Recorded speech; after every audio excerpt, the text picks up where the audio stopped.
Hello, this is Robert Rickover. I'm an Alexander Technique teacher in Omaha, Nebraska. My guest today is Imogen Ragone, an Alexander Technique teacher in Wilmington, Delaware. Both of us teach primarily online these days. And I'm going to be talking to Imogen about a process that she's been using to help people be better able to regulate their nervous system, and how the process she's teaching relates to the Alexander technique, which she also teaches. So Imogen, welcome to the show. Thank you. I'm very glad to be here. Well, I think it would be good for our audience, if you explained a little bit about this idea of learning how to regulate your nervous system. I don't think that's something most people think about in those terms. I think these terms are becoming maybe a little bit more well known, especially through all the kind of trauma awareness that's going on these days. But it's a very helpful thing for anyone who experiences stress ever. We all want a well-regulated nervous system.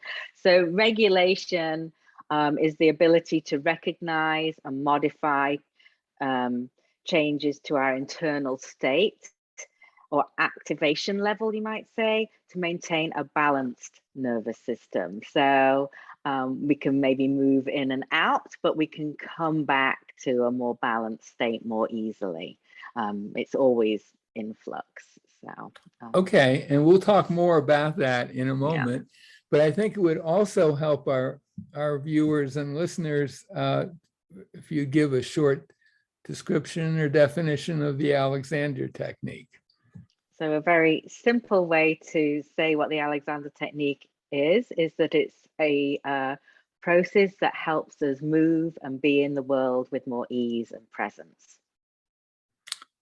So there seem like there's sort of parallel aims to these two processes, right? Yes, I'm not sure.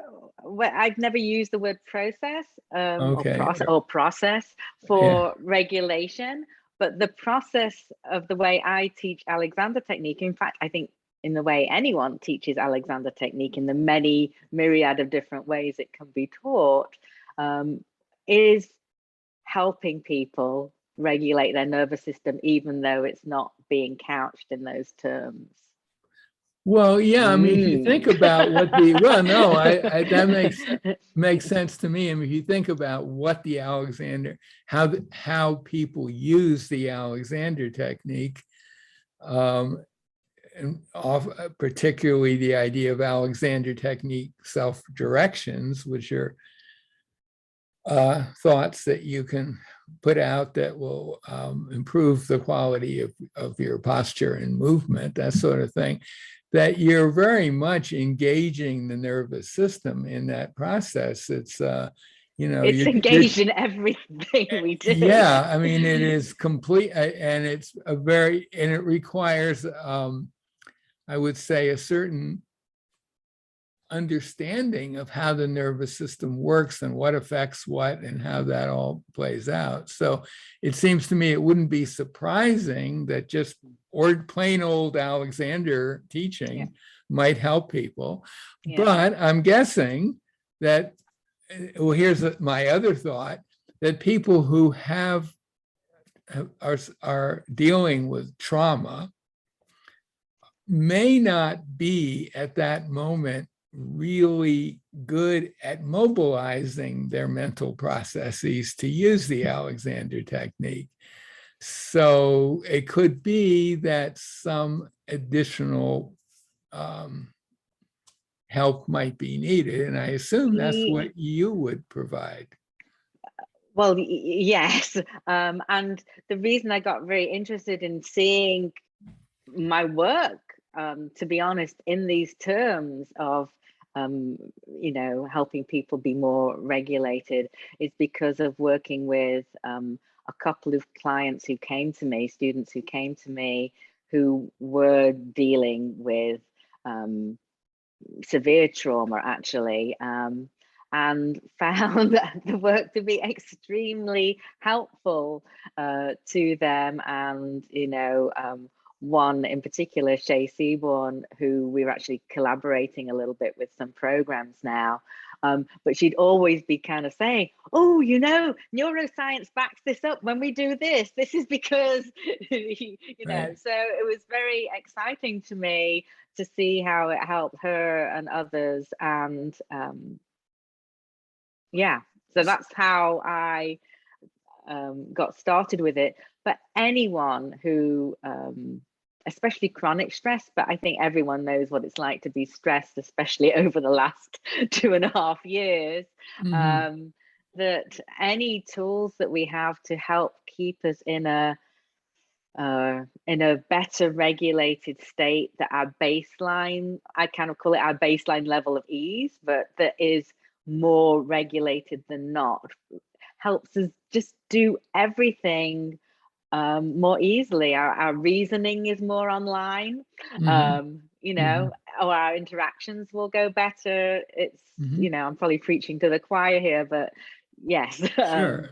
I think everything most goes better. Alexander teachers have had that, Mhm. and students who've been in stressful situations have discovered the technique can help with that. Mhm. But so I'm wondering what it is that you add, I guess, to the Alexander technique that so it's some if your work in this field is sort of Alexander technique plus, Mhm. what is the plus? So I'd say a couple of things maybe have helped me, but I would say that any Alexander teacher is probably going to be helpful to someone. However, I would say that for some people dealing with trauma, that the touch could be problematic. A lot of Mhm. hands-on, Mhm. which is common in a traditional Alexander technique Mhm. lesson. And for others, it could be really helpful because it's going beyond the verbal and Mhm. cognitive. So depending on who your student is, you may need to do more of one and less of the other. The way I really like to work, and I've been very influenced in the last few years from my studies with Mio Morales and his primal Alexander work, Mhm. which he teaches, he calls them etudes. I kind of tend to Mhm. call them practices in my Mhm. practice. Right.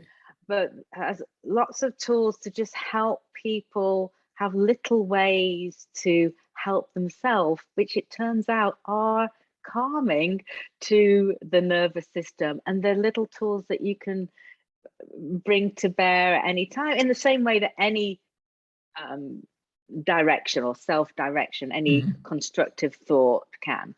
But it gives maybe a tiny bit more than that, that it doesn't have to be, they don't have to have you don't have to have the wherewithal to, in any situation, come up with it.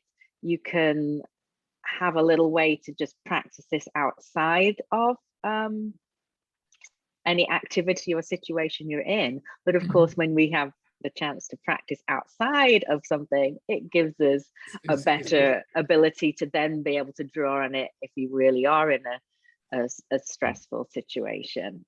So I think one key thing is little bits, emphasizing that just a thought is a little drop, and it makes it safer. It's not this big, huge change. Mhm. Agency, having your own sense of choice Mhm. and agency is hugely important, especially for all of us, but especially for someone who's been traumatized and has felt that that has been taken away from them.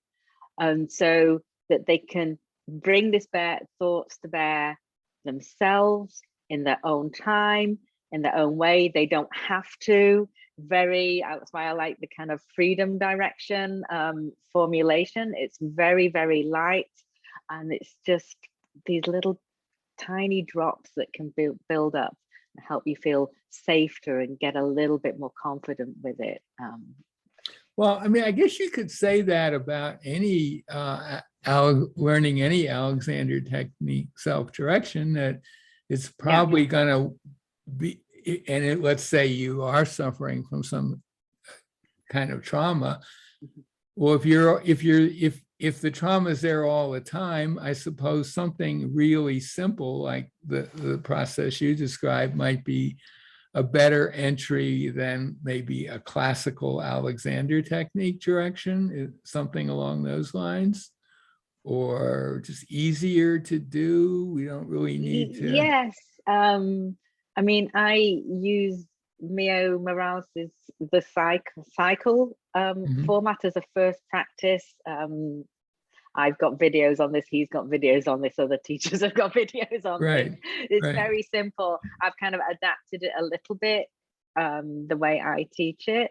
But it gives someone something very simple but concrete to do. That it's not just like, oh, whenever you remember, you know. Okay, I think that piece is really helpful starting off, and probably to all of us, you know, depending on your learning style, but it's, but I think especially in this situation.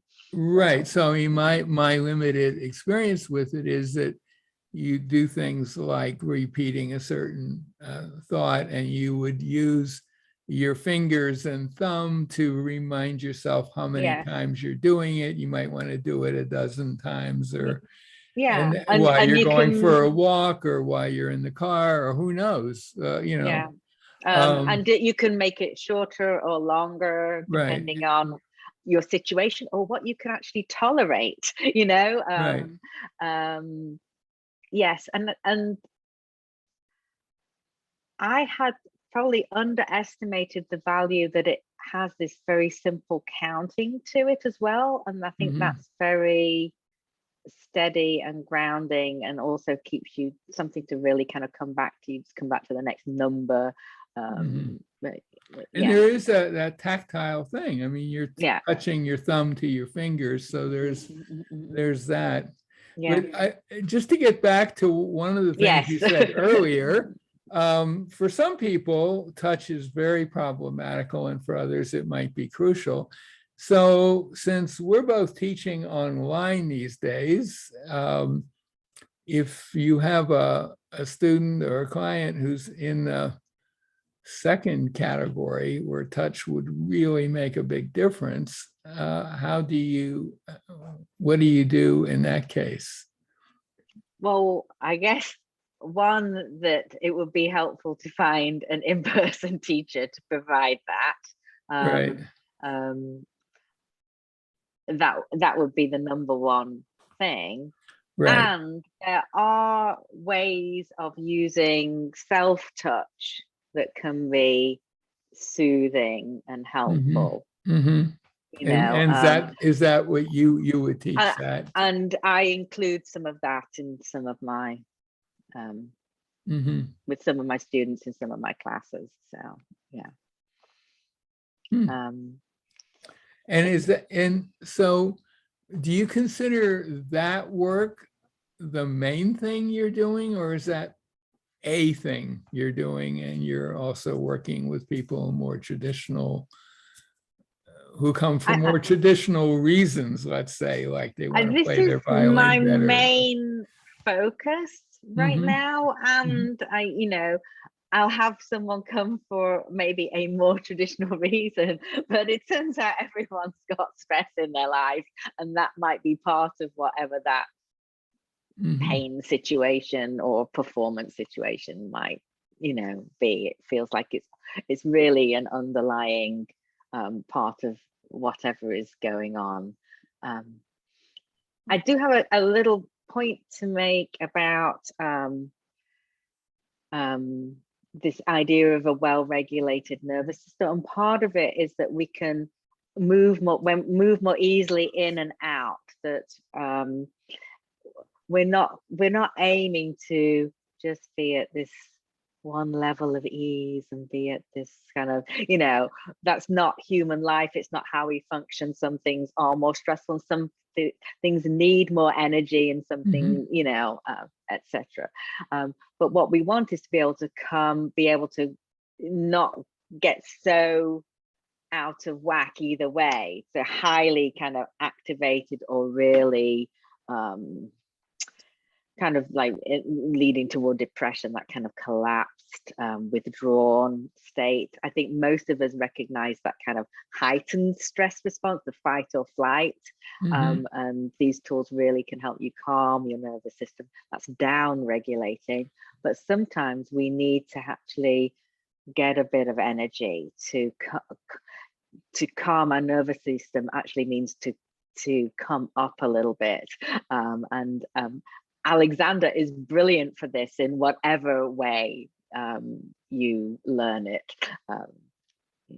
You can see that just with the postures, there's this or there's this, and Alexander helps you be more something like this in the middle. I don't want to put myself not compressing yourself in a forward direction or or pulling your shoulders back and compressing your so it's some people compression, think but it's is going a good thing, but you're actually compressing yourself. And it's just as I think it was John Dewey, the philosopher, said, you're in talking about Alexander technique, this is when you stand up straight or do that kind of up regulation, I guess you could say.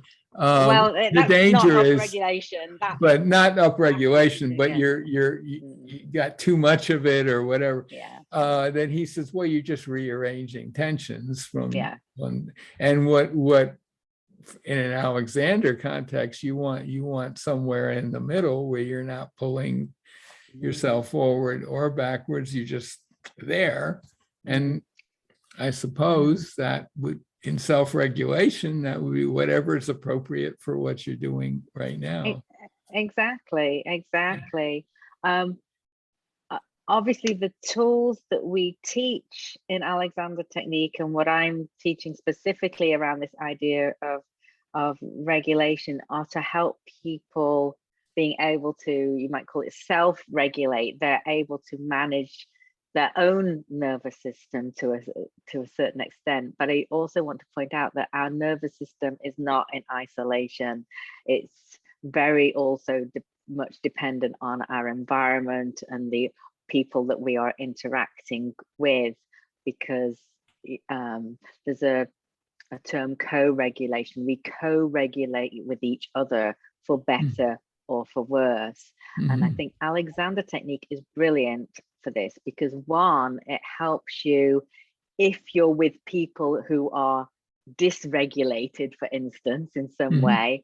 It helps you be more aware, and that maybe you cannot just automatically take on it all because you have some tools to calm yourself. But by doing that, you help them. You're actually helping the other people indirectly, potentially, and you're certainly not ramping up the situation. You're, so it's better for you and the people around you. So I guess it's kind of an Alexander technique insight, maybe, that I think other people in other fields are aware of it, but your state, your physical or even your mental state, really affects everyone that's around you.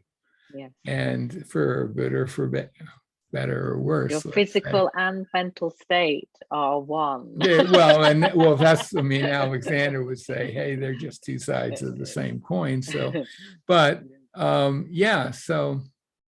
Okay. Is there anything else you want to say about the regulation process in particular? I know you're doing some work. You're doing workshops on this online? Yes, I've got group classes.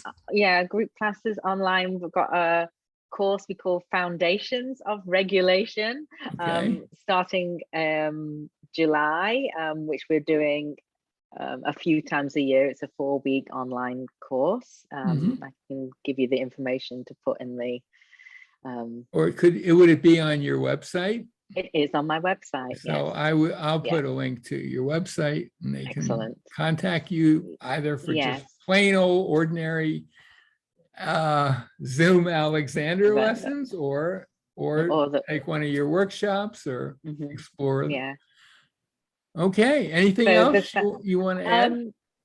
um, only that when we were chatting earlier, you were kind of talking about examples where people might be Oh, able yeah. to use Yeah. these tools, and I'm just think that might kind of help make it a little clearer for people that one of my students, you know, who had been working, she'd learned some of these tools, and she had a dentist appointment, which I think for many of us, dental appointments are not the most stress-free Right. So, situations. yeah. And for her, it could potentially be quite triggering.